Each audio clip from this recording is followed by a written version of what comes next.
সাধু ব্যবসায়ী আছে রমজান আসলে নিত্য প্রয়োজনীয় পণ্যের মূল্য বৃদ্ধি করে দেয়। এরকম আছে না নাই? এগুলো করবেন না, মজুতদারি করবেন না, পণ্যের কৃত্রিম সংকট বাজারে করবেন না। আপনি লাখ টাকা কামায়া ভাবছেন যে রোজাদারদের কষ্ট দিয়ে ধনী হবেন, এমন রোগ আল্লাহ আপনারে দিবে, কোটি টাকা দিয়েও আপনি হাসপাতালের বিল পরিশোধ করার ক্ষমতা আপনার হবে না। খবরদার।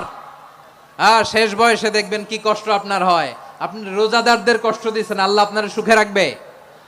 আল্লাহর দোহাই লাগে, আমার ব্যবসায়ী ভাইয়েরা এটা করবেন না। আরব বিশ্বে আমরা দেখেছি, আরব বিশ্বের ব্যবসায়ীরা সারা বছরে ব্যবসা করে, রমজানে ভর্তুকি দেয়। আর আমার দেশের কিছু অসাধু ব্যবসায়ী রমজানে গলাকাটা ব্যবসা করে আর সারা বছর সইটার উপর দিয়ে চলে। চিল্লায় বলেন ঠিক কিনা? করবেন না, এটা করবেন না। নিত্য প্রয়োজনীয় পণ্যের মূল্য বৃদ্ধি করা হারাম, পণ্যের কৃত্রিম সংকট তৈরি করা হারাম, মজুতদারি করা হারাম, রোজাদারদেরকে কষ্ট দেয়া হারাম। এটা করবেন।